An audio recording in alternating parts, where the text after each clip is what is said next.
Good evening, you're listening to the Truth Tank and I'm your host, The Tank. If this is your first time listening to the Truth Tank, a big welcome. If you're a repeat listener, welcome back. Alright, first off, I've got some exciting news. The lie of communism is nearly finished. I've probably, at this time of recording, got a few weeks of writing left. I'm so close to finishing this 2.5 year journey of writing this bullshit. It's nearly over and I'm very excited. I've also got enough money for a computer, or for a new computer, so big things will be coming in the future. I've got about 4 or 5 episodes already recorded that I'm working my way through editing. I've got the Nostradamus one coming out. The first 2 parts of that are recorded and done and should be out pretty soon. I want to get that one finished before Lie of Communism. There will also be a 2 or 3 part episode on June and June Part 2. I love that film, so I had to do a episode on it. I also wanted to look into the backstory behind the story and the man that wrote it, Mr. Frank Herbert. This episode is going to look at the newest installment in the Godzilla franchise. I know I said that a couple of months ago with Godzilla Minus One, but on tonight's episode we're going to be looking at Godzilla X Kong, the New Empire. Once again, how could I not do an episode on Godzilla and Kong? I'm a huge Godzilla fan, as you probably already know, and the last couple of episodes I've done were on Godzilla. So how could I not do another episode about Godzilla X Kong? I'll be reviewing the movie as well as having a brief look at Hollow Earth. But before that, if you follow the Instagram page, you would have seen, at the time of this recording, probably a couple of weeks ago, I posted a headline article from 9 News about Iran firing missiles into Israel. I wrote on my story, anyone else getting another never-ending Middle Eastern war / World War III vibes? I'm not just someone who posts content just to get likes or to get views or whatever. I posted the picture and the comments to my story because I'm generally getting those pre-war vibes. It also seems very suspicious that America is now getting dragged into another Middle Eastern war that isn't really their own. I mean, to some degrees, yes, because they have supported Israel for a very long time, but so is the British government, and the Brits aren't getting drawn into it like the US. It's also more worrying when you have the current president of the United States, Joe Biden, aka Sleepy Joe, and his new aka Genocide Joe, saying he's going to wholeheartedly support Israel no matter what. This is the same guy that voted on the 20-year war that concluded a couple of years ago and is responsible for that disastrous handover of power in Afghanistan. I'm not sure Sleepy Joe has what it takes to see this through in a responsible manner. I mean, the one upside is he'll probably forget what he said or what he committed to before anything happens. But it is very concerning we have a major conflict in Europe and in the Middle East. Now, I'm not saying this just to try to sell my episode, but maybe Nostradamus was onto something. He does mention conflict in Europe that starts another world war, the final world war, or something along those lines, and another dramatic landscape-changing war in the Middle East. Thank fuck I live on an island. But maybe he was onto something. It's not that hard to predict that there was probably going to be another war in the Middle East at some point, because they don't seem to be able to get along, and never have, and they probably never will at this point. Despite what you may think of Israel and Gaza, no one wants to see innocent civilians being massacred on the news every single night. Iran has had it in for the US for decades, actually more than decades, it's been like half a century or more. And I don't think they would have attacked Israel knowing full well that most of the missiles were probably not going to get through. I think that's a pretty clear warning that something big is probably going to happen. And they're prepared for more attacks because they obviously know that Israel's going to retaliate with the backing of the United States. Iran is not stupid, and I think this is a very calculated chess move to draw them into a much bigger conflict. I think I read somewhere that either North Korea or Russia or both are funding Iran. So then you have allegedly the Russians and the North Koreans backing Iran to go to war with America and Israel via proxy of another conflict, similar to what they did with Syria back in the Assad regime to fight the rebels. So it's very concerning. So much for the peace and love generation. I don't think human beings are capable of learning critical lessons that may prevent the annihilation of our entire species. We seem to be getting dumber, more aggressive, and less tolerant. And whether you buy into the peace and love hippie stuff or not, no one wants to see dead innocent civilians or soldiers or anyone on the news every single night. And it's all well and good for a lot of intolerant people to say, oh, well, they're only Palestinians or they're only Israelis. Oh, fuck them. They're the enemy. They're still human beings. Put yourself in their shoes. A lot of those Palestinian civilians do not support Hamas or did anything to any Israelis, and they're being killed for it. Just a few weeks ago, an Australian aid worker was in a convoy, a World Kitchen convoy, and she was bombed by the Israelis. They thought it was Hamas. Now, this seems to be a generic excuse for everything now. Just bomb everything and claim it had some affiliation with Hamas. Even though they were driving in armoured silver four-wheel drives with World Kitchen painted on the roof. That could have been easily seen by any drone in the area. It seems to be the default cop-out of the Israeli military and that psychopathic leader, Benjamin Netanyahu. He seems to have gone off his meds lately, and it does look more and more like he is generally trying to starve out the rest of the people in Gaza. He wants to push them into a corridor to more or less go in and annihilate them. He's still sticking to the plan, the attack on Rafa. Hopefully it never happens, but I guess only time will tell. What I don't understand is why can't both of these nations exist side by side? I mean, Israel has the Israeli government, I should say, not the people. I'm not referring to the Israeli people. Peace and love to the Israeli people and the Palestinian people. My gripe is with the government. And why can't they just share it? I mean, the Middle East is big enough for Israel and Palestine to exist peacefully. So why can't they just get along? It seems odd to a lot of people around the world. I'm guessing there's more of a backstory here that I'm not seeing or I'm missing. I would like to do a deep dive into it. Unfortunately, at the moment, my attention is elsewhere, finishing the Lie of Communism. Russia and Ukraine is the same thing. Obviously, the motivations for that are a little different. The attack on October 7th was appalling. I don't think anyone supports that. No one wants to see innocent people being massacred at music festivals or in their homes. What Hamas did was wrong, but the retaliation from Israel is completely over the top. I think, what was it, like 6,000 kids have been killed since October 7th. Where's the justification for that? You can't hit schools and hospitals and blow them into oblivion and claim that, oh, well, we're just trying to get one Hamas fighter that may or may not have been there. Or at least that's the story they tell the public. Hitting civilian targets is never acceptable, especially if you know where the enemy is. They're obviously in a pretty small area, but yet more civilians have been killed than Hamas targets. So you really have to draw the line somewhere and go, okay, is this about Hamas, or do you just want to wipe out the Palestinian people so you can just move in and build your condos for Jewish settlers from around the world? Netanyahu must be off his fucking head if he thinks the world is going to let him get away with it. Because, as I've said a few times, I think we generally did enter some type of time slip in 2012, because this is not the world that I remember from 20 years ago. We're definitely living in some type of alternative timeline. Because on October 7th, the entire world was for Israel and for the Jewish people. Everyone hated Hamas. Fast forward a few weeks later, everyone hates the Israeli army and is supporting Palestine.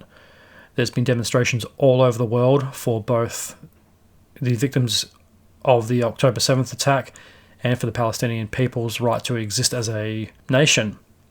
I never thought I'd see global support for a terrorist organisation, but it's 2024 and stranger things are definitely happening. But yet the entire world seems to be unanimous in its support for Hamas. It's really fucking quite crazy when you think about it. What Hamas did to those Jewish people is horrific and unforgivable. And I'm for both sides. I'm for peace and love and unity and people holding hands in going into the future and exploring the solar system the way Gene Roddenberry, who created Star Trek, had envisioned. I'm all for peace and love and a prosperous future. At the moment, it looks more like we're headed to a future more akin to Mad Max and Fallout than we are Star Trek, which is fucking terrifying. And it all seems to come from very arrogant, intolerant, small-minded world leaders who are stuck with both feet in the past. These old, insane, genocidal men are running the world. And I'm not woke. Just look at the type of people running the planet. You got Sleepy Joe that can't fucking remember his own name and forgets to walk downstairs. You have a genocidal war criminal in Netanyahu. Putin is a real-life Bond villain. Kim Jong-un is a despot, psychotic dictator. And you can go on and on and on and on.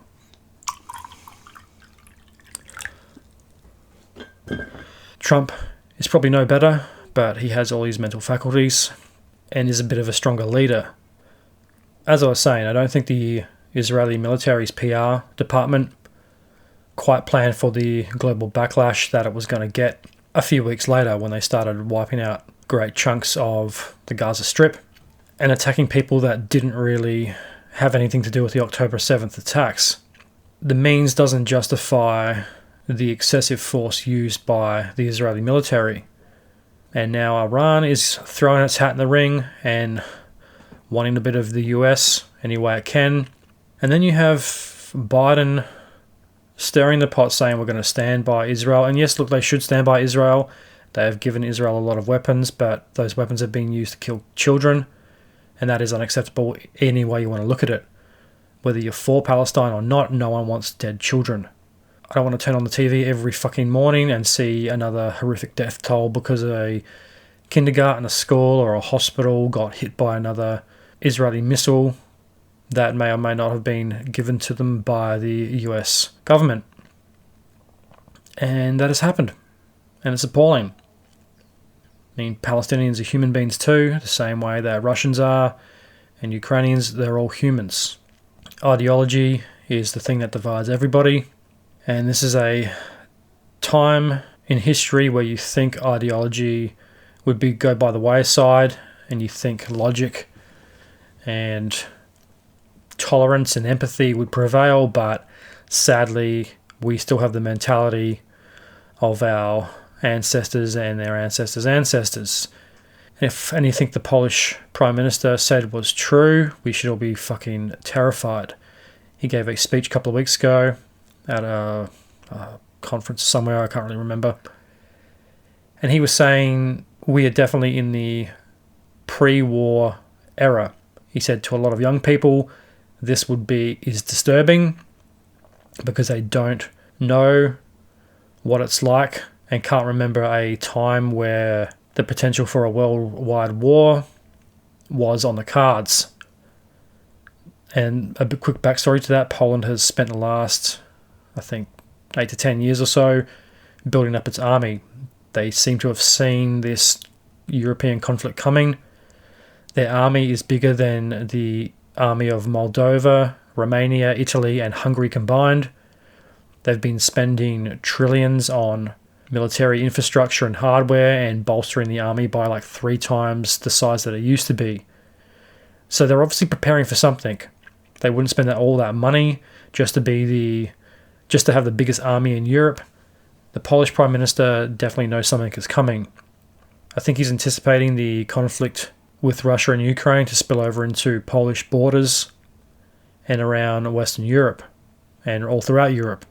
We are living in very strange and very scary times, and I think everyone needs to get educated and find out what's really going on. Because a lot of shit that's happening at the moment, it lends a lot of credence to what a lot of conspiracy theorists are saying, that there's a shadow government, or the Illuminati, whatever you want to call it, that is pulling the strings for another global war.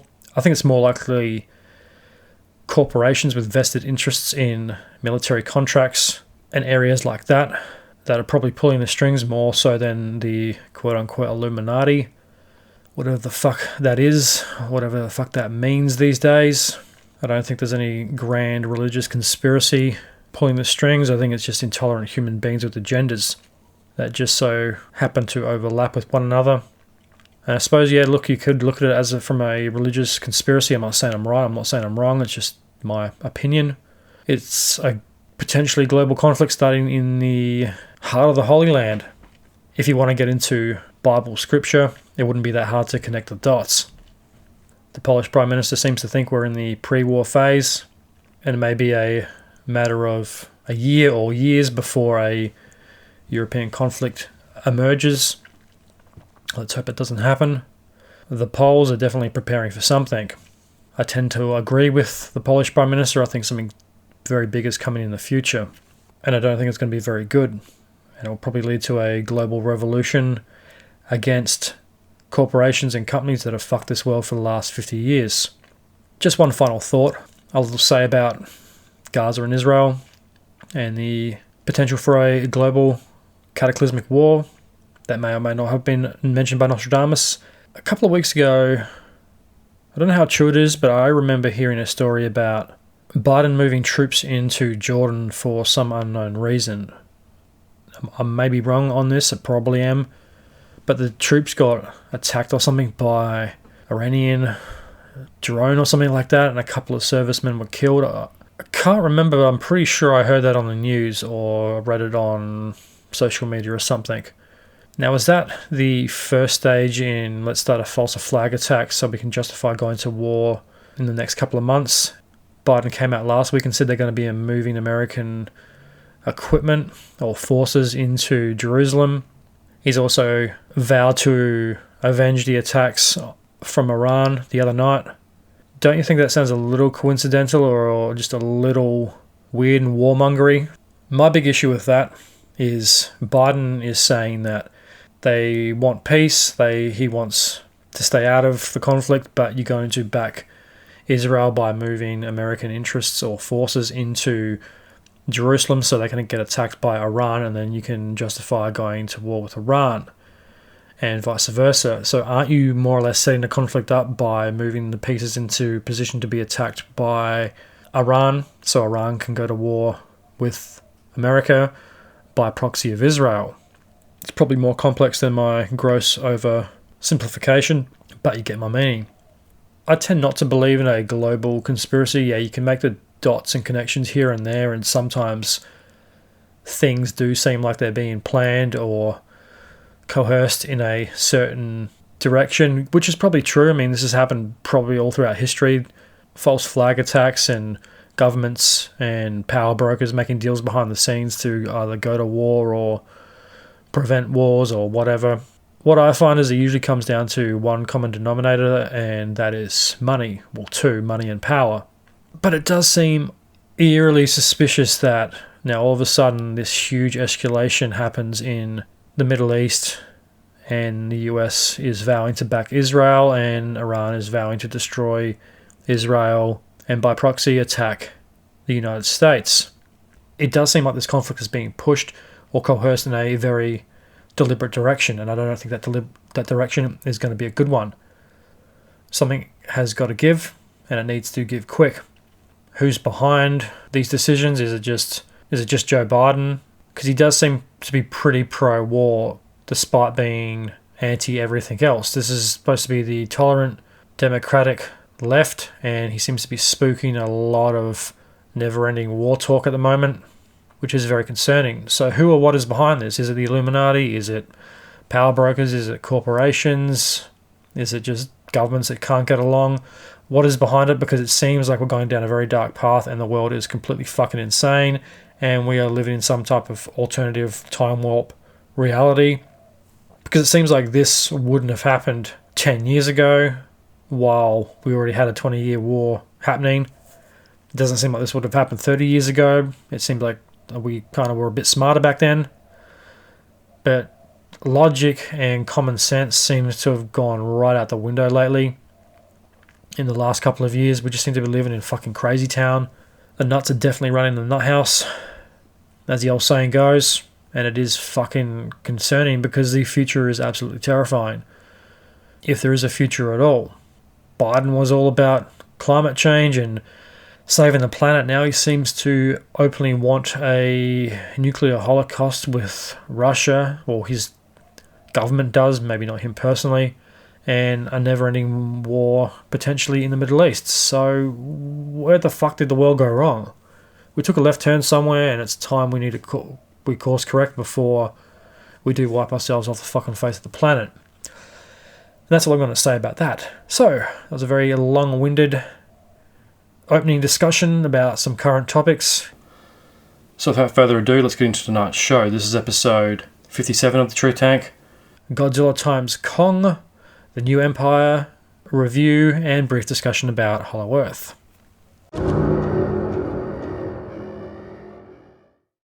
Welcome to the Dead Podcast. I'm your host, Desi, and on this podcast, I discuss all things spooky and weird, from ghosts, demons, religion, to folklore, urban legends, true crime, and all things paranormal, with some horror movie reviews sprinkled in.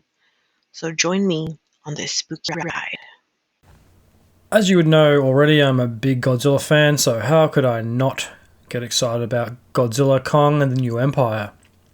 If you don't know the backstory, then why would you really go see the sequel?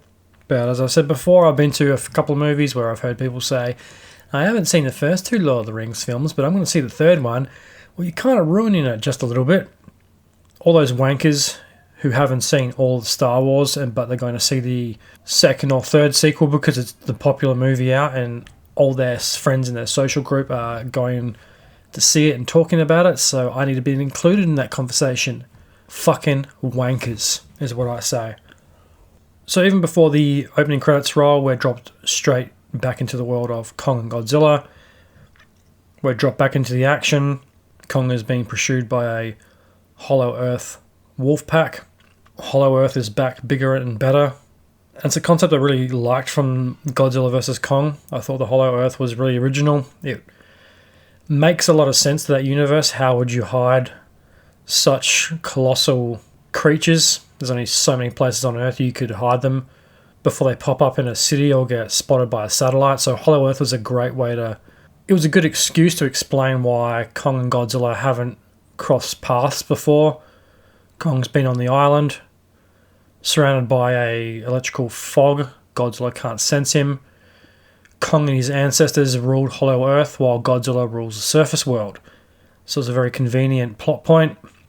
The film picks up several years after the events of Godzilla vs. Kong, which if you haven't seen it is a great film. I really do like the Godzilla Kong films. They're just big and enjoyable action movies. They finally get the balance of Godzilla and Kong right. So as I said on the Godzilla episodes, I still haven't seen that mysterious, mythical Godzilla vs. Kong from the 1980s. But the new ones get the formula right, I think. It also seems like they have a plan in mind of where they want them to go by upping the ante and making them bigger and better each time. In that sense, they do have a plan for the quote-unquote monsterverse. If they didn't have a plan, it'd probably get pretty silly and very repetitive very quickly. So if you're one of these people that goes into a Godzilla vs. Kong movie expecting great characterization and human drama and performances, you've picked the wrong film. If you're looking for a melodramatic kitchen sink drama, you might want to try Netflix and whatever Adam Driver, Scarlett Johansson film they have about a couple on the edge of divorce, fighting every 5 minutes, trying to keep the marriage alive. I'm happy to report there's none of that in this movie. The human characters definitely play second fiddle to Kong and Godzilla, and rightfully so.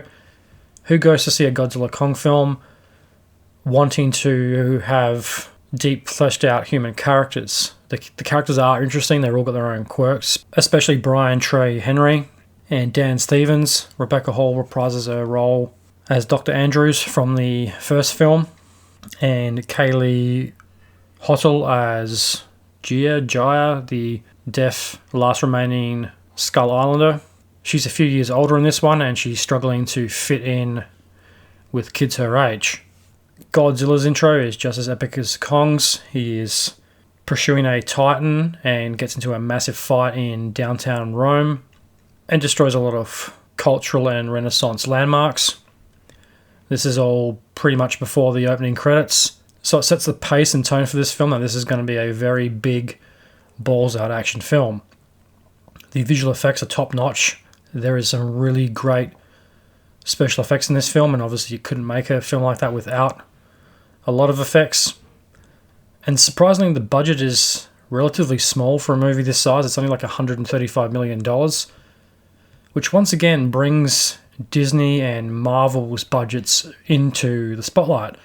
What the fuck are they spending the extra $100 million on? Because you can't tell me that The Little Mermaid or Aladdin has as good of or more special effects than Godzilla vs. Kong, where the two principal characters are completely computer generated. They could do all of that with $38 million, yet Little Mermaid cost $250 million and made a fraction of that. And Godzilla Kong is doing pretty well at the box office. So humans have started to monitor Hollow Earth. The whole world and scope of the Hollow Earth has expanded a lot in this film. We get a taste for it in the first one, but this one they really go straight into it, and a majority of the film is set there. Oh, by the way, spoilers if you haven't seen it, in case you haven't worked that out already.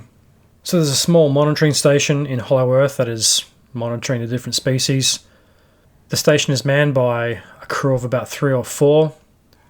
This scene is very similar to the opening scene of Independence Day, where the guy's playing golf in the space monitoring outpost in the desert, or wherever the fuck it is, where he's putting into a cup with the REM, It's the End of the World, playing in the background. This is a very similar scene to that. One of the people monitoring picks up a signal from deep within Hollow Earth. And this is one of the main plot lines of the film. This signal's picked up back on the surface world. Godzilla can pick up the frequency. He awakes from his slumber and goes on the move to try and power himself up. Godzilla's trying to level himself up because he knows a big threat is coming. And this is handled really well. It generally does create a lot of mystery and intrigue behind what is causing the signal and who or what is coming. This is a part of the film I really liked. I did like the mystery and the intrigue behind the signal, because it's quite a while before what was making the signal is revealed, and it helps to build the anticipation, and it does a really good job of that. So Godzilla is on the rampage, leveling up. In the meantime, Kong comes to the surface world because of a toothache. We're introduced to Dan Stevens' character of Trapper, a very Ace Ventura-esque, eccentric vet on a very large scale. He is the monster kaiju vet. He puts Kong under and replaces his tooth. Dan Stevens did a very good Ace Ventura impression. It wasn't until about 10 to 15 minutes into the film that it clicked that he was doing a nod to Ace Ventura. My favourite character in the Godzilla Kong films, Brian Trey Henry, or Tree Henry, however you say his name. He's still running his Titan Truth podcast. They should have hired me as a executive consultant on that film. He's still preaching about monster cover-ups by governments and corporations.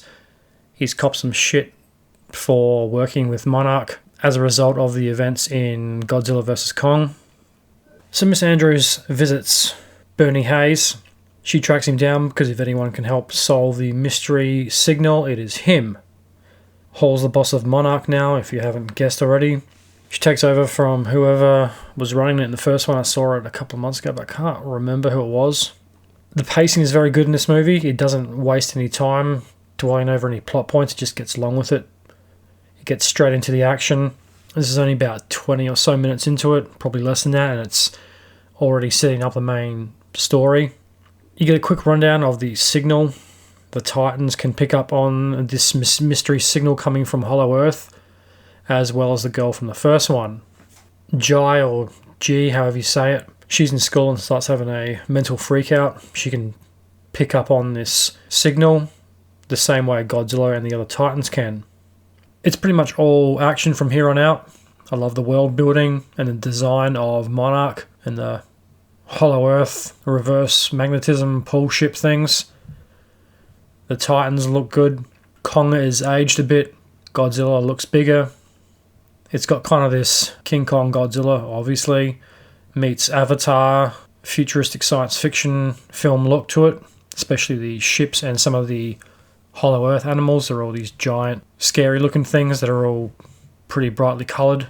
The flying electro bird things look like they could fit in Pandora. Godzilla is going around the real world, charging himself up. He knows something is coming. Kong is back roaming Hollow Earth, where he finds the unexplored part of Hollow Earth. The unexplored zone is a mysterious part of Hollow Earth that is yet to be unmapped. It's a whole new uncharted world. Kong's roaming around where he comes across a pack of new apes that are similar to him. They're similar in size, they're all a little different. There's something not quite right about them. And this is where we're introduced to Baby Kong, named Suko. Suko is the funny, cheeky, and unpredictable baby gorilla, ape, Baby Kong, whatever you want to call him. That nearly steals the show. Suko's introduction is pretty cool. That's the scene from the trailers when you see this shadow coming through the mist and he turns out to be a baby King Kong. Suko leads Kong to a group of apes not too far away that are very similar to him. There's something not quite right about them. They live deep in the unexplored territory, which is why Kong hasn't been able to hear or see them since he's arrived back in Hollow Earth. A very entertaining fight ensues between the group of new apes and Kong. Suko is used as an impromptu club in one of the funniest scenes in the movie. It's been turned into a meme. This movie has a couple of silly, over-the-top scenes like that, but it works. It fits the style of the movie, and it's not afraid to have fun. It doesn't take itself too seriously. And that's what I really loved about the film. It is just big, loud, exciting fun. It's just a big, fun popcorn film. You can just go turn your brain off, forget about all the shit that's happening in the world, and just go watch two of movies' most iconic monsters beat the shit out of each other for 2 hours, or in this case, team up to beat the shit out of other movie monsters. Suko, Baby Kong, leads King Kong to the dark, unexplored parts of Hollow Earth. Now, Suko, as I mentioned, is cheeky and mischievous, and it's around here you get this sense that you can't quite trust the little ginger ape. You also get a sense that something is coming. The pacing of this film is really great, and as I mentioned before, about the signal and the anticipation of what might be found at the end of the signal really starts to go into overdrive about here. The anticipation is building. You think, we're going to meet the big bad guy of the film, or is King Kong or Godzilla going to have to fight another random titan? Back in Hollow Earth, the tension is building. Kong is being led into the dark, unexplored parts. What is he being led to? Can he trust Suko? You just don't know. Godzilla is headed to the Arctic to take on another powerful titan to charge himself up before going into a slumber and recharging. Meanwhile, the human characters are on their way to Hollow Earth. There's kind of 3 separate stories going on at the same time. There's Kong's arc, Godzilla's arc, and the human characters. And this is why I don't mind that there is not a lot of characterization in this movie. The characters pretty much just help fill the audience in about the backstory and what is going on and provide some of the comedic relief. The human characters also help push the plot along, but they also remind you you're watching a film with humans in it, because a lot of the communication in this movie is non-verbal. It's all hand signals between Kong and Suko, or roars and explosions with Godzilla. There is a fair few subtitles in this film, surprisingly, or unsurprisingly. There was subtitles in the first one, but there's a lot more in this. There's a lot of hand signals between the apes, so there's a lot of reading, which can get a bit overwhelming in big films like this, especially if it isn't paced well and it's in between action scenes. Thankfully, the director knew this and doesn't put too many subtitles in action scenes. Most of the subtitles, or I think pretty much all of them, happen right before an action scene. Once the action starts, it's just all non-verbal communication, which is actually good if you are someone who is hearing impaired going to a film where you don't need to rely on the dialogue. When the human characters pop up, we're reminded, oh, that's right, this movie does have human characters speaking human language, because there are some pretty big chunks of this film where there's no verbal communication by any human character whatsoever. It's all It's either just apes communicating by sign language or lots of explosions and action. It's a pretty interesting concept when you think about it. A huge big action blockbuster like this having a huge emphasis on non-verbal communication. There's not a lot of Hollywood films that can really claim they've done something like that. So the human characters land. They're making their way through the jungle where someone is eaten by a tree. I got a lot of Skull Island vibes here. There's a nice throwback to some of the older King Kong films where you have a bunch of humans or explorers making their way through the jungle where they come in contact with either another tribe or are on the trail of King Kong. Very reminiscent to the original King Kong and the Peter Jackson King Kong of 2005. So it's a nice nod to the Kong films of old. They stumble across the now ruined outpost and realise something is not quite right. And this is where they stumble across the footage taken from the outpost, where you see it being attacked by a large unidentified monster. They suspect that this mystery monster is the one that is causing the signals or was attracted by the signals. So in the meantime, Kong has led to this dark, mysterious landscape that has rivers of lava and is very reminiscent of Mordor or Mustafar from Revenge of the Sith. Kong makes his way into a cave system where he discovers hundreds of apes just like him that are being used as slaves to build or clean up the bowels of this cave system. It's very reminiscent of the Temple of Doom. Some of the scenes are nearly the same. Just replace Indiana Jones and Willie Scott with King Kong and Baby Kong, and there you have it. There's a hierarchy to the apes. There's the slave apes that are toiling away in the dirt, lifting and carrying rocks from point A to point B, and these guard apes that have these red and white markings on them. And this is where we're finally introduced to the big bad guy of the film, the Scar King, a giant orangutan-looking ape. He's got red fur. He's got white and red marks with these piercing eyes and a giant spinal column of a creature of some type. It nearly looks like a Godzilla kind of creature that he has wrapped around him as a sash that he takes off and uses as a whip. The creature design was really cool. I did like the design of Scar King. He was a very menacing looking villain. So in the meantime, the humans are making their way through Hollow Earth, where they come across ancient ruins in the jungle, where they discover a missing tribe of humans and an ancient city that worships Kong. Kong is the protector to these people, and they've been living down there for thousands of years, as long as the Titans. There's more sign language with the people. They obviously can't speak English, so they communicate with the girl. She's a long-lost descendant. The people of Skull Island are related to the people down here, I'm pretty sure. And she can communicate with them via sign language and vice versa. And she's communicating with the human characters. There's a lot of sign language that takes place. So if you're not into sign language, just be wary. There's a lot more sign language from here on out. We're filled into the backstory that Kong's ancestors were the protectors of Hollow Earth and the people that live there.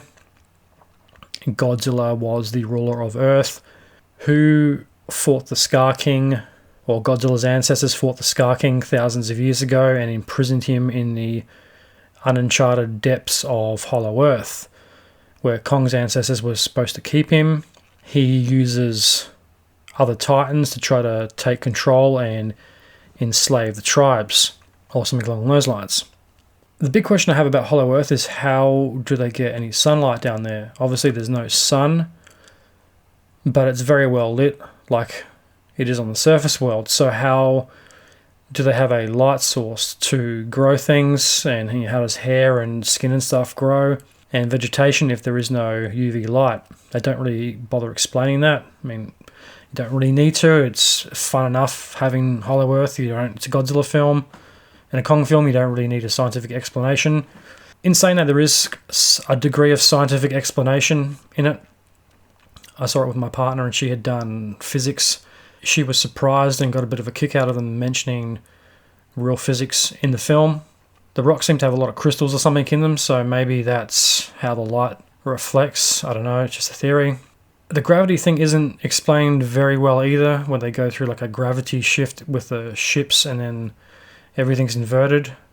I'd be interested to know if there was a lot of science or physics that went into designing Hollow Earth. But there's just a couple of things they don't mention, and You kind of scratch your head sometimes and think, well, how does that work if there is no light? The lava, yeah, you can kind of understand. It's close to the center of the earth. There's a lot of jungles and lakes and stuff. But anyway, moving on. Back in the Temple of Doom-esque baddies lair, Kong and Scar finally go at it. And they have a bit of a punch-up while the other apes look on. Kong kind of gets the upper hand before Scar reveals his secret weapon, an ancient titan he's been keeping in captivity for thousands of years.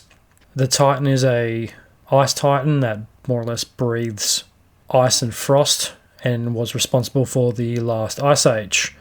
Scar controls the titan with a crystal or some type of frozen chunk of ice or something in the end of the whip that he carries. It's not really explained that well how he controls the titan using this thing, but he does, and you don't really question it because it's fun to watch. He controls the titan through pain and fear. Kong narrowly escapes, but is pursued by a pack of apes that are loyal to Scar. Baby Kong realizes that Kong is the good guy and he can be trusted and helps him escape. As Kong's on the run, the girl is the key to the tribe's prophecy, because you can't have a movie like this without a prophecy in it. She is the ancestor to this tribe and the one that they've been waiting for to return for thousands of years. There's also a lot of ancient alien references in this movie. There was in the first one as well. I did get a kick out of that. This is where we also find out that this tribe are the ones who have been broadcasting the signal. The signal is coming from 3 pyramids. The signal comes in threes, which I probably should have mentioned before. There's 3 pyramids on the ground. There's a floating portal thing in the middle, and above that on the ceiling of the sky, the cave, whatever you want to call it, there's another 3 pyramids, and this is this portal to the surface world. Godzilla has been out of the story quite a while at this point, so it's kind of wondering when's Godzilla going to make his big appearance again, because this is getting pretty late into the film. Kong makes it back to the village. They discover that he's hurt. He collapses. Trapper says, why don't we activate the something project? He flies back to the outpost and gets the giant power glove that you've seen in the trailers. It just happened to be in Hollow Earth. It's a failed government project for the Titans in case Godzilla or some other Titan came up. Godzilla was supposed to have some assistance from Monarch. It's a big power glove. It has this medication or serum or something in the arm that cures the frostbite, but who cares? It's Godzilla with a power glove. It looks cool as hell, and now he can smash things and not worry about hurting his hand. It is a little convenient, but a lot of over-the-top stuff has happened in this film, and it's still fun, so who cares? Just go with it. It helps get the story moving, and you have to have a new item for Kong to use so you can justify selling new toys. Because he's also lost his axe. He uses the axe in the fight against Scar, but leaves it behind in the mines. So the point in between the 2 pyramids is this portal. Kong has to go up to the surface world to get Godzilla to come and help him. So meanwhile, Baby Kong informs everyone that Scar and his army is on the way. So Scar's on the way with his followers, riding the Titan, freezing everything in his path. And it's around here that one of the most iconic Godzilla characters finally comes into the franchise, and that is Mothra. Mothra is a guardian to the people in the temple, in the village, whatever you want to call it. They've worshipped her for thousands of years, where she is lied dormant in her cocoon. She's mentioned in Godzilla 2, King of the Monsters, but she's only briefly seen in it. Kong goes to the surface world to recruit Godzilla for the fight against Scar. He goes through the portal and pops up, surprisingly, in the pyramids of Egypt. 3 pyramids above, 3 pyramids below. And it turns out the portals coincide with landmarks or pyramids around the world, which is pretty cool. It's a little nod to ancient aliens. Godzilla picks up on Kong. He's in the Straits of Gibraltar. He dives into the ocean. Kong's in Egypt. Godzilla tracks down Kong, and they have an epic fight in front of the pyramids. Unfortunately, the pyramids are destroyed. I nearly cried in this part. There's a bit of cultural vandalism. It does look cool as hell, but I couldn't help but thinking all the history being destroyed. But it's only a movie. Mothra comes to the surface and breaks these 2 up. Mothra has been in the Godzilla franchise for a very long time. She's always been an ally to Godzilla, and she calms him down. So Kong and Godzilla finally team up. They head back down to Hollow Earth to take the fight to the Scar King. An epic fight ensues. So Kong and Godzilla head back down to Hollow Earth to take the fight to the Scar King. One of the coolest scenes I think I've ever seen on the big screen plays out. King Kong riding Godzilla into battle. I never thought I'd ever see that. It is epic and glorious. Kong and Godzilla fight as allies and take the fight to the Scar King. It's an awesome fight. It's got some really great special effects and some gravity-defying choreography. Godzilla's floating through the sky fighting the Ice Titan. Kong and Scar go at it. The soundtrack is also really good. There's some unique song choices that do fit the action. I'm also pretty sure I heard a bit of a tribute to the original Godzilla score during the movie. The original iconic score from the 1954 Godzilla, which was a nice nod. There's a lot of tip of the caps to the original Godzilla and Kong films. It's not done in a corny way, it's done in a really respectful way, like the director Adam Weingard, I think his name is, has really honoured the original Godzilla and Kong films. He's not just honouring one iconic franchise, he is honouring two. Weingard really respects Godzilla and Kong, and this isn't just another movie that needed a director. The nods to the original franchises do seem very respectful and well thought out because they appear at points in the movie that really work. They haven't chucked them in randomly. It seems like it's put in at appropriate times and not just randomly thrown in for nostalgia's sake. Like they could have had a montage of him destroying downtown Tokyo, which would have been very cliche, but a lot of the nods come later on in the film in very key scenes. So Godzilla, Kong, and Scar head to the surface world for the epic showdown on the surface world. The unlucky city chosen for the fight is Brazil, which was a very unique choice. We haven't seen Brazil be destroyed in too many films. It's always New York or LA or London or one of the big iconic cities. Everybody knows Christ the Redeemer, but the city of Brazil, how many people would really pick up on that by seeing it on screen? Because I don't think Brazil has too many unique landmarks besides Christ the Redeemer and the fact that it's set kind of in a tropical area with lots of beaches and mountains in the background.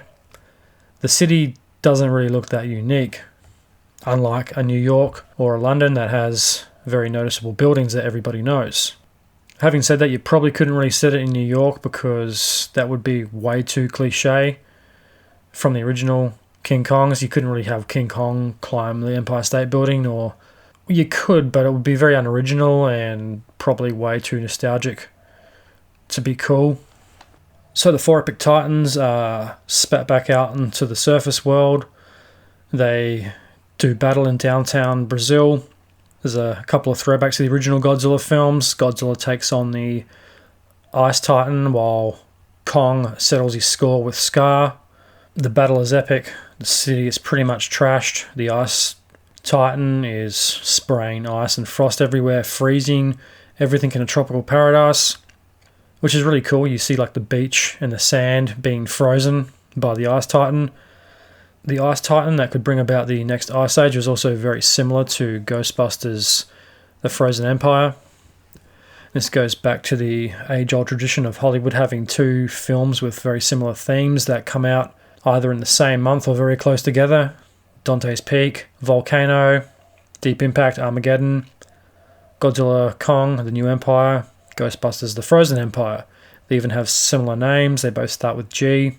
They're both sequels to long-running franchises.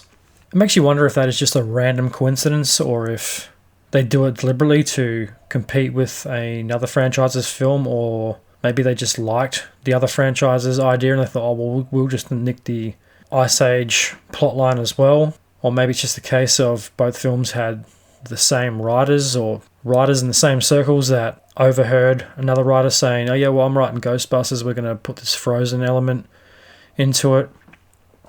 And maybe the Godzilla writer was at a bar the same night and goes, oh yeah, that sounds cool, I might do that as well. It happens a lot in Hollywood where you have a very similar theme in two separate films that are being made by rival studios. I did find that interesting. Godzilla Kong does it better than Ghostbusters did.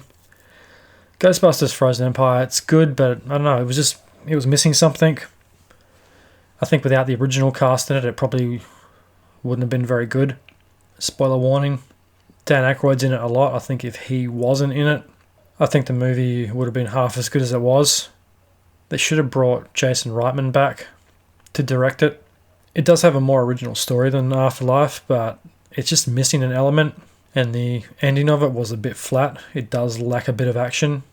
Paul Rudd's character and the kids don't really mix that well with some of the older characters. There's some good ideas in it, like the ghost research lab set up by Winston. But there was too much fan service in that movie, and like in Godzilla vs. Kong, the nostalgia and the nods to the original franchise fit the film, where in Ghostbusters Frozen Empire it seems a bit forced. It seems like they just threw those elements in the film just to satisfy the fans rather than try to make it part of the story. Like one of the comments one of the crowd members makes to the mayor from the original Ghostbusters just seems a bit corny. They could have done it a bit better.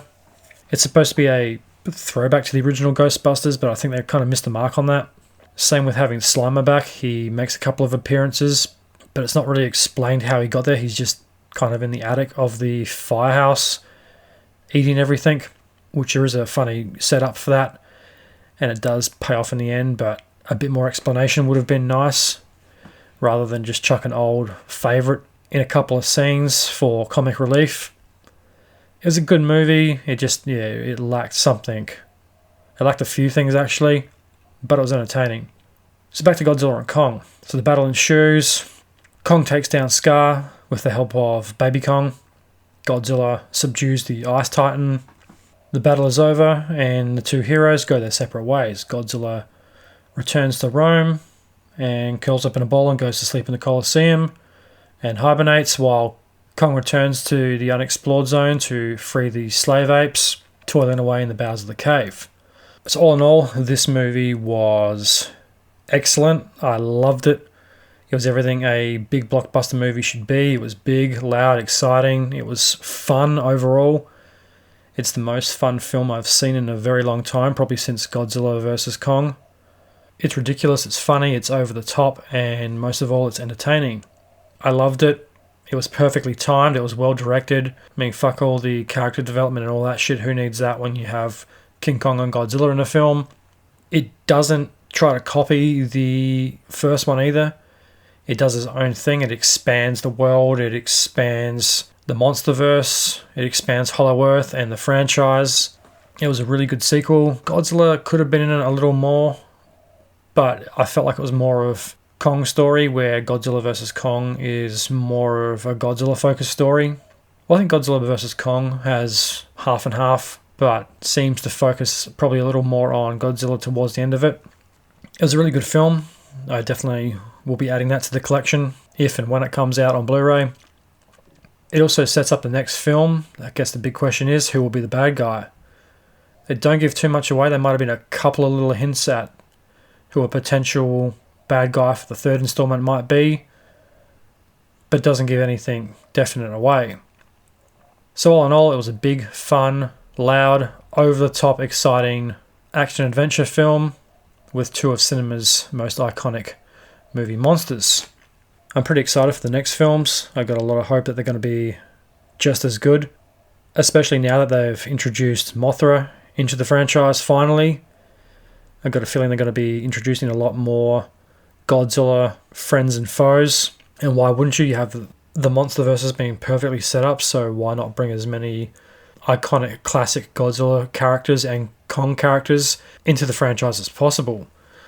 I've got a sneaking suspicion that Rodan will be the next bad guy or a future bad guy. You can't not have Rodan in a Godzilla film, especially now that they actually have special effects good enough to pull off an epic battle between Godzilla and Rodan.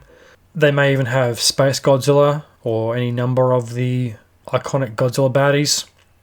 Having the Hollow Earth as part of the Godzilla King Kong monsterverse is a stroke of genius, because you can have the two iconic and alternating heroes in their own separate worlds. They can both be the king without getting in each other's way. Godzilla has a surface, Kong has Hollow Earth. You can also hide a lot more bad guys in Hollow Earth. Depending on how big it is, you could just keep that story going for ages. And once you open the universe up to bad guys from outer space and aliens and such, which has played a part in some of the original Godzilla films, the door's open to expand the monsterverse for a very long time, as long as they can pull it off. And now you have Mothra on Godzilla's side. Not going to lie, I did get a bit teary when I saw Mothra for the first time, and when Mothra, Kong and Godzilla are all on screen together in the one frame. Got me teary. So it does seem like the monsterverse does have a plan, unlike DC. You have the two kings in their separate worlds, and you can keep expanding the franchise for a long time to come. It's also a stroke of marketing genius, combining two iconic movie monsters, Kong and Godzilla, into the one film, and then going one step further by creating a franchise. They could have just made it a generic Godzilla vs. Kong film, where two big cinema titans just beat the shit out of each other for an hour and a half and have no real story or point to it. But it seems like from the get-go there was a definite plan behind it, hence why they included Hollow Earth in Godzilla vs. Kong to expand the world and give King Kong his own world, rather than having to compete with Godzilla on the surface.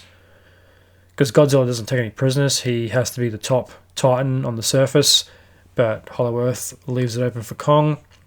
And as I just said, you can have a whole bunch more monsters hiding down there, just waiting to be discovered. Whoever thought of starting the monsterverse is a genius. This doesn't have a long-standing comic book series like Marvel or DC does to base it on.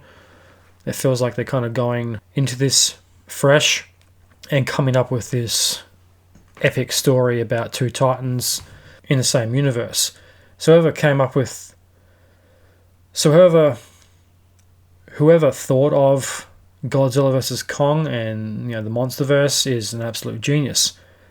It's the perfect mashup of two of cinema's most iconic monsters in the one film, then going one step further and combine it into a universe.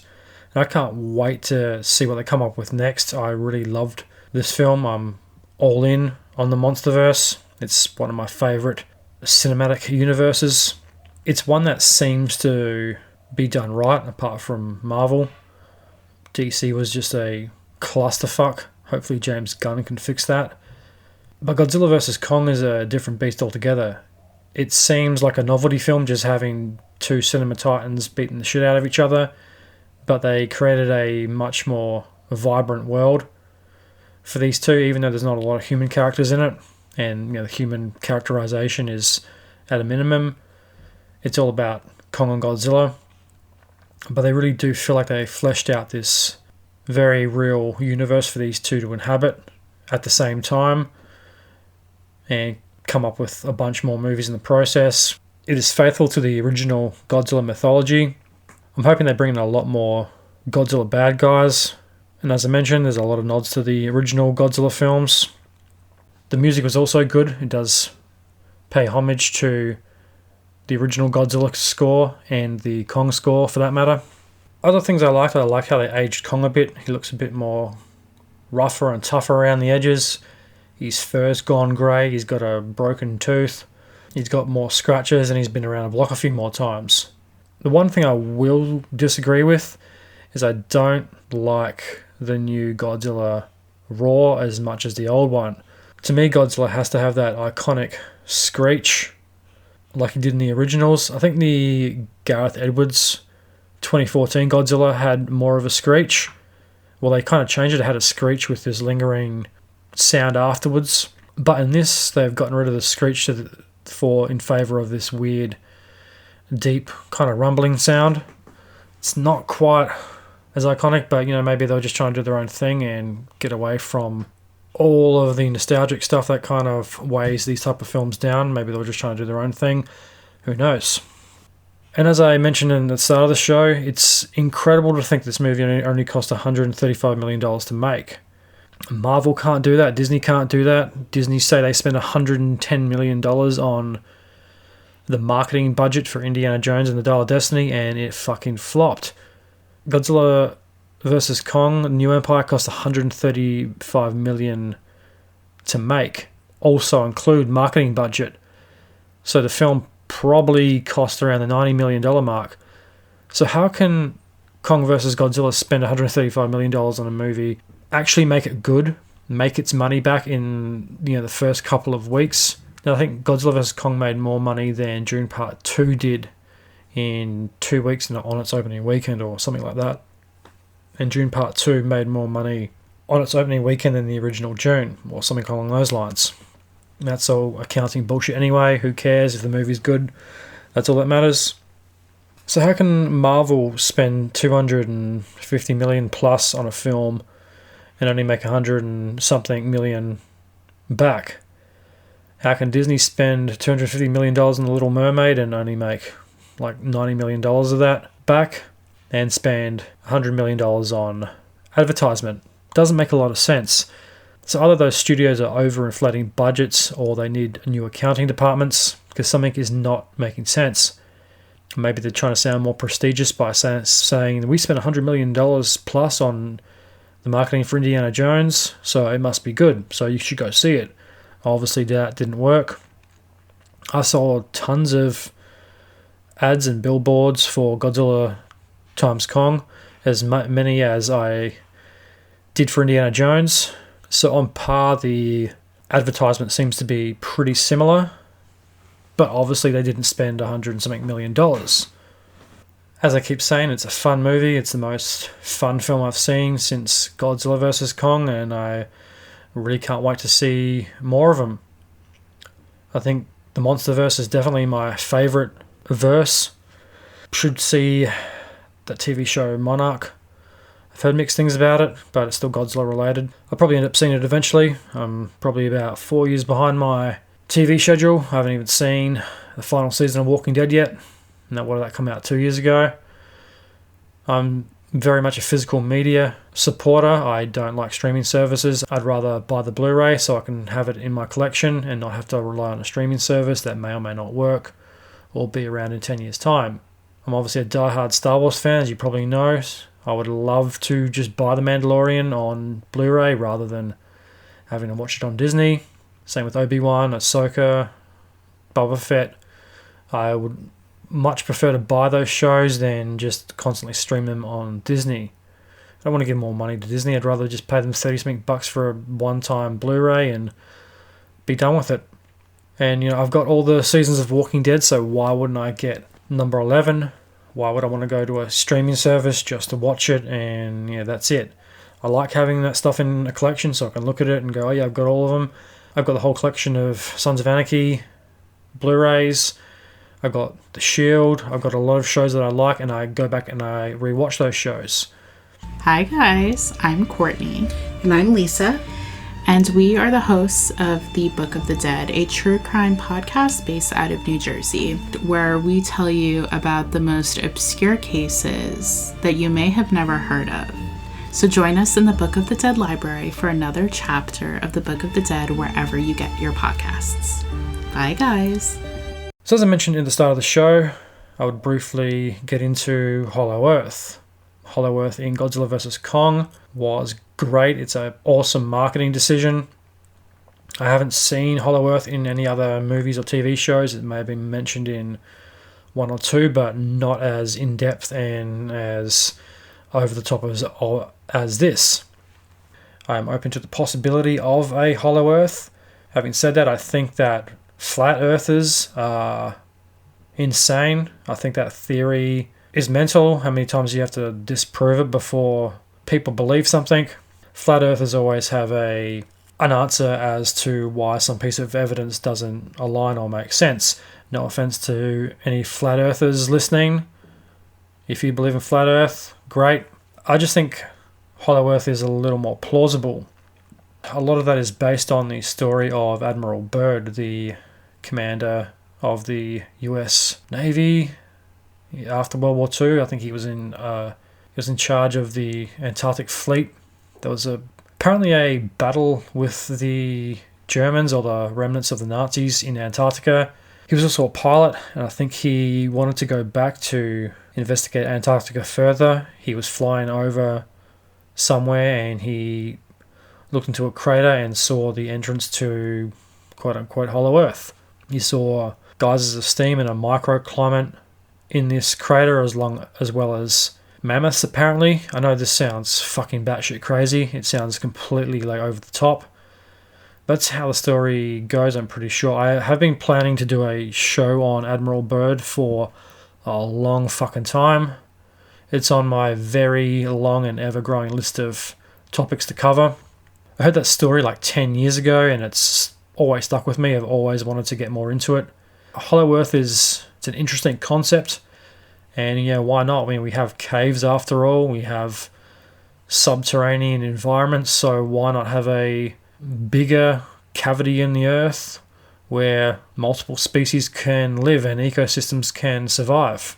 I suppose the only issue is, as I mentioned earlier in the show, is sunlight. How would you sustain life without light, depending on how deep the Hollow Earth goes? All throughout history, people have used caves and subterranean environments to live and to escape from predators. In Turkey, there's those massive man-made caverns where they have like circular doors that can isolate this massive cave network.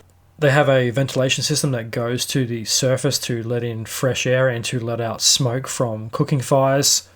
Archaeologists think that up to like 3,000 or 4,000 people live down there, and they think they could survive down there for 2 or 3 years. There was enough. The storerooms were big enough to have food and grain for at least 2 to 3 years, 2.5, depending on how many people were there. They had dug them deep enough that they were near aquifers and underground water sources, so they could collect water either through underground rivers or passageways or something like that. They think that they were built because the Romans or the Byzantines had pushed these people out into the desert and were going to eradicate them, so they made this as a way of hiding. Other theories include hiding from an extraterrestrial onslaught, or, as Graham Hancock has suggested, these were refugees from the last great global cataclysm, which I think might be what happened. And I say that because it looks like there was a degree of high intelligence used to create the caves. They seem to be pretty perfectly carved out. These places are also big enough that you could actually fit livestock in them as well as people. Can't quite remember the name of them. I should probably look them up. While I'm talking about it, I might as well Google it myself. One of these underground cities is called Derinkuyu, or Derinkuyu. It's in Turkey. It's an ancient multi-level underground city near the modern town of Derinkuyu in Nevşehir province, according to the Wikipedia page. Extending to a depth of approximately 85 metres, 280 feet, it is large enough to have sheltered as many as 20,000 people, together with their livestock and food stores. It is the largest excavated underground city in Turkey and one of several underground complexes found throughout Cappadocia.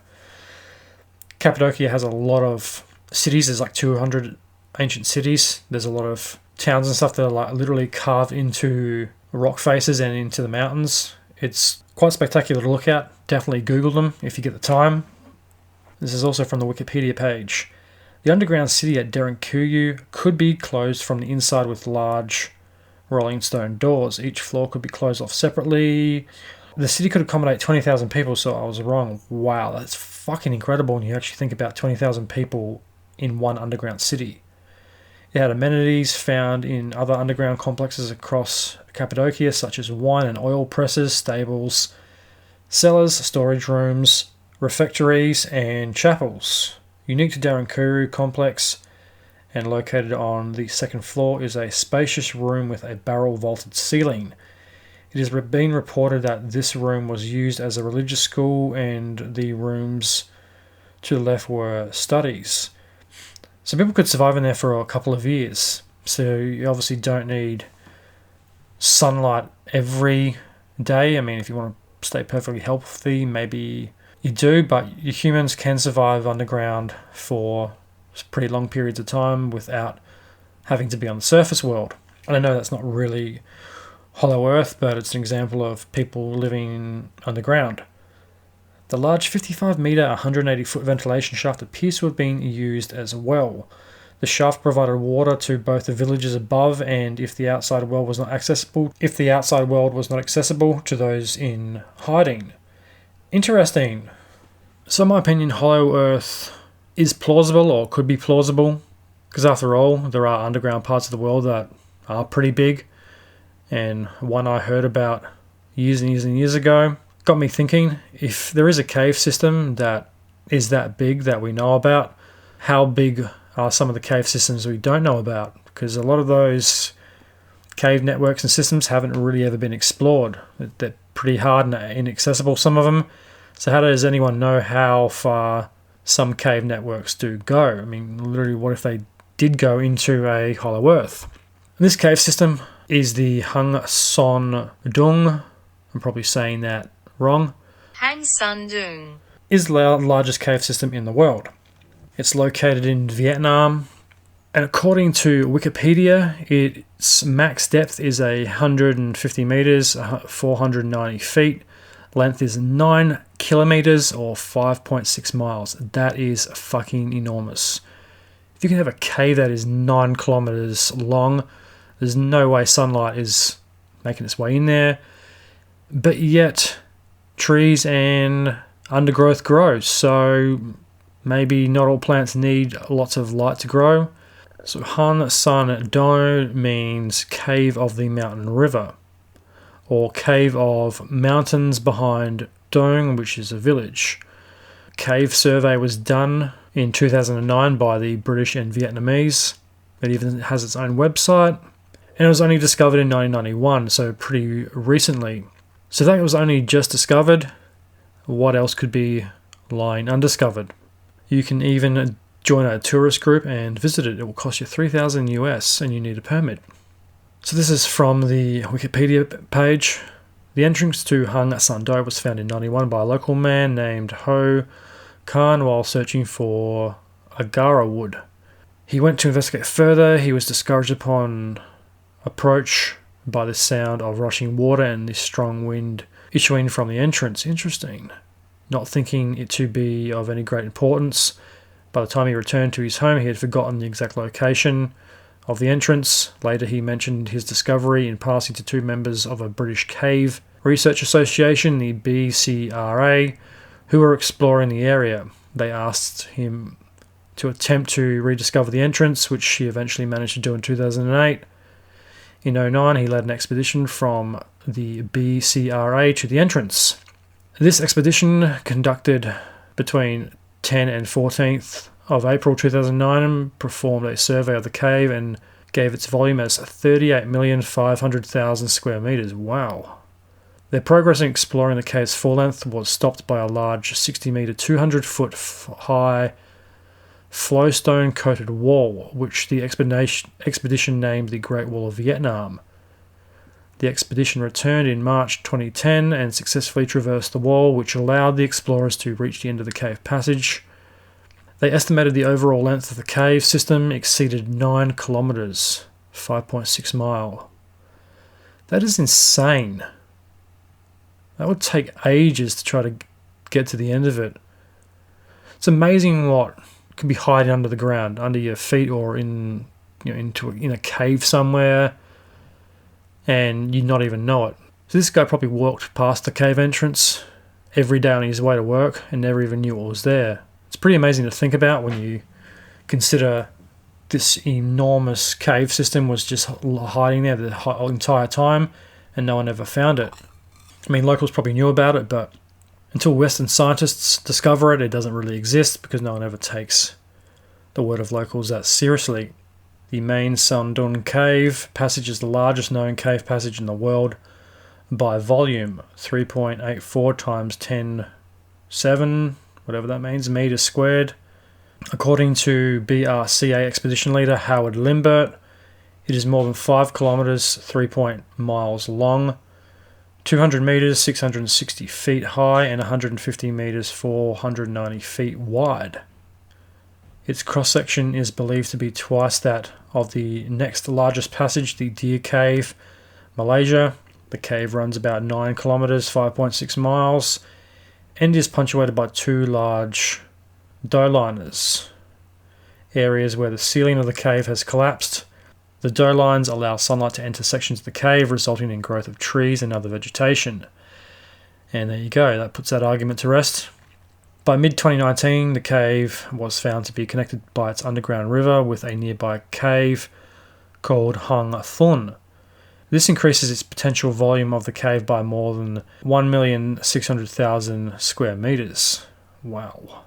The cave contains some of the tallest known stalagmites in the world, which are up to 80 meters, 260 foot tall. Behind the Great Wall of Vietnam were found cave pearls the size of baseballs in abnormally large size. The cave's interior is so large that it could fit an entire New York block inside, including skyscrapers. Or could have a Boeing 747 fly through it without its wings touching either side. That is enormous. If you could fit a New York City block with the skyscrapers, yeah, wow. I mean, it gives more credence to a potential hollow earth. If you have a cave system big enough to fit a New York City block, that is pretty fucking immense. There could be anything hiding down there. There could be a whole lost civilization of people for all we know. Google the pictures, they're pretty stunning, especially with the collapsed sections. It's like the inside of a cave with an entire jungle growing inside of it. While I'm talking about cave systems, I might as well look up the Deer Cave. Deer Cave, located near Muri Sarawak, Malaysia, is a show cave attraction of Gunung Mula National Park. It was surveyed in 1961 by G.E. Wilford of the British Borneo Geological Survey, yada yada yada. It is said to have received its name because of the deer that go there to lick salt-bearing rocks and shelter themselves. It is 2,160 metres, or 7,090 feet long, by 196.64 metres high, or 645.1 feet. Second largest cave passage in the world, largest known before discovery of Son Doong in 2009. The cave was extensively mapped by the Royal Geographical Society expedition in 1978. They produced measurements of 174 metres, 571 feet wide, 122 metres, 400 feet high in one section that passed through the mountain for a distance of 1 kilometres. Next survey in 2009 increased that length to 4.1 kilometres, 2.5 mile, and connected Lang Cave, another show cave within the park. The survey made by the Hoffman Institute at Western Kentucky University revealed the maximum crossing sectional area to be in the large southern passage. This was documented at 169 metres wide with a ceiling height of 125 metres or 410 feet. The northern passage registered the greatest ceiling height at 148 metres, 486 feet, with a cross-sectional width of 142 metres and 466 feet. The main entrance of the Deer Cave was measured at 146 metres or 479 feet. So you could fit most of a pyramid in there, not the Great Pyramid of Giza, but the 2 smaller ones you could probably fit in there. In 2009, Prince Albert II of Monaco visited the park to launch a new camera system as part of the Bat Observatory, which is located near the entrance of the Deer Cave, known as the Bat Cam. The surveillance technology allows visitors and scientists to observe approximately 3 million bats, over 30 species that live inside the cave without affecting their habitat or habits. Just really amazing. You can have all those different species of animal living and sheltering in the one place. It provides food and water for probably most of them. Additionally, many other animals such as rhinoceros, sun bear, bearded pig, hornbill, and gibbon are native to the local area. It's also host to freshwater crabs. The mountain surface is composed mostly of limestone, which dissolves when in contact with fresh water and thus has been slowly sculpted into crust. Rainwater also infiltrates the porous sedimentary rock after going through the soil and progressively dissolves limestone, widening the pores and cracks, creating caves of impressive dimensions such as Deer Cave. This natural process, which is still working, will cause the cave to widen even more in the future. That's interesting, but I don't really think about that when I'm thinking about caves. A cave system like Deer Park, in a way, is nearly like a living organism. It's constantly growing and changing. So I really do give some credence to Hollow Earth when you do have naturally formed caves that are this big. And obviously Hollow Earth is taking it a step further than just a 9-kilometre cave system. But who knows what hasn't been discovered yet? You don't know what you don't know. If Admiral Byrd was right and there is a gigantic crater hiding the entrance to Hollow Earth in Antarctica, that could be the discovery of a lifetime. It could be pretty cool. It's pretty wild to think about. There's been a couple of books written about Hollow Earth, and I think one of them even claimed to have a species of humanoid or dwarf people living in the Hollow Earth with prehistoric animals or something like that. I can't really remember if that was a fictional book or if someone generally wrote that as a theoretical concept. I might be getting it confused with a sci-fi novel. I saw that on Ancient Aliens fucking years ago. There's been a few wild books written about Hollow Earth and what might lie within. It'd be pretty cool if it was true and it was discovered. But I guess we'll never know. I think it's pretty plausible and it's an interesting concept. I'll have to do a show on Admiral Byrd sometime in the near future. And with that, that brings us to the end of the show. A big thank you to everyone who listened. I should have a new episode out in the next couple of weeks. There will be more movie-related episodes in between the bigger history ones. The history ones do take quite a while to research and work on. There's a few films coming out this year that I wouldn't mind reviewing and going a bit deeper into. Alright, big thank you to everyone who listened to the end. I'll be back in a couple of weeks with another show. If you'd like to support the Truth Tank, there's a couple of things you can do. Head on over to the Facebook and Instagram page, give it a follow and a like, share it around, share them with your friends or anyone else you think might like the show. You can download your favourite episodes of the Truth Tank on Spotify, Apple, iHeartRadio, Pandora, should still be on Podbean, Google Podcasts if it exists at this point in the future, or wherever else you get your podcasts from. You can also find the Truth Tank on YouTube. Tell your friends, tell your family, tell people you work with, tell anyone you think might like the show, help spread it around and get the word out there. Word of mouth is still a great way to spread things around in this digital day and age we live in. If you feel so inclined, why not leave a 5-star rating and review for the Truth Tank? It would really help me out and I'd greatly appreciate it. I haven't got many reviews, so it'd be really helping out the show and helping it get found in the directories. I'll be back in the next couple of weeks with a brand new show, but until then, I'm a tank. This is the truth. May the truth be with you.